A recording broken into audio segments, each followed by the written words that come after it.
Thanks for joining us one last time this relaxed racing period. Brad Bishop and Ben Asgari here to go through all the feature racing action this weekend.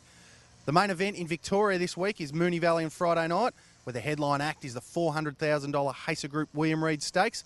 It's attracted a fantastic field of sprinters. Ben, how have you worked this one out? Very tricky race, complicated by barriers and the likely speed map. I'm going with Samaretti, who was really impressive over the track and trip in the Moya Stakes last spring.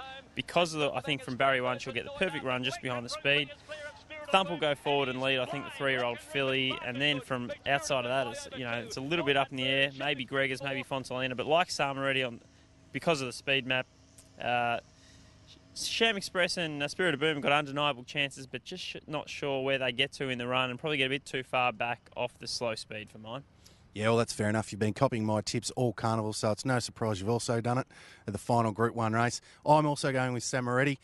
Just can't get the Moya Stakes out of my head. Not convinced she's a straight track horse, so I think she'll really appreciate the return to Moonee Valley here on Friday night. So she's on top for me from Spirit of Boom, Sham Express and Gregor's. Got a fantastic support card. We've got the Sunline Stakes, a Group 2 event, and the final heat of the 55-second challenge. What do you like on the in the other races throughout the night? Yeah, they're two races I actually really am interested to bet in. The 55-second challenge, Vatican might be over the odds. He's got a fitness edge on his rivals, and he obviously flies at Moonee Valley, loves the 955 metres. So I think with the fitness advantage, Vatican is a good bet there. And in the Sunline Stakes, Floria, second up, will derive a great deal of benefit from her first up run. And second up last time, he was caught wide in the mire and was still very good. So they're the two for mine at Moonee Valley. I'm with you on Vatican. He's had 9 goes at Moonee Valley around this trip. Only missed a place once, so I think he's fantastic value. Each way value, if you can get that. From barrier 1, he'll be really suited.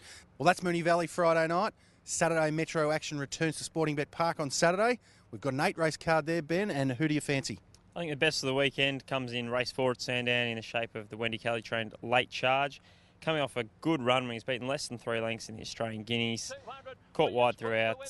Forget the setback last week. He's ready to go. At around $5, he looks a great bet. And I think also huge value in the feature of the day. Mr. Milton coming off a good run in the Newmarket Handicap. Second up last time was close up in the Gilgai Stakes and around $10. On the limit weight, he looks a great bet each way as well. As for me, I like 2 at Sandown. Arctic Song in race 4. He's had no luck this campaign. He's drawn well and he's got no weight, so I expect him to run a big race at each way odds. And also in race 6, ready to rip. Renowned as a bit of a wet tracker, but Peter Moody's got him to win on good tracks in the past. His only start last campaign netted a Group 2 placing. And he's got a fantastic first-up record, so I think he might run a big race in race 6. Well, that's our look at the feature action in Victoria. There's a Group 1 day up at Rosehill in Sydney. We've got the clash of It's a Done Deal and Fiorente in the Ramford Stakes. Ben, which way are you going there, and do you like anything else on the card? I'm going with It's a Done Deal and also like a couple of Peter Moody's in Flamberge in the first race and a Time for Julia at $21 in the Coolmore Classic. I'm with you on It's a Done Deal, and I'm going for Catkins in the Coolmore Classic. Well, thanks for joining us. That's a wrap of the feature action right across the country. Hope you find a winner.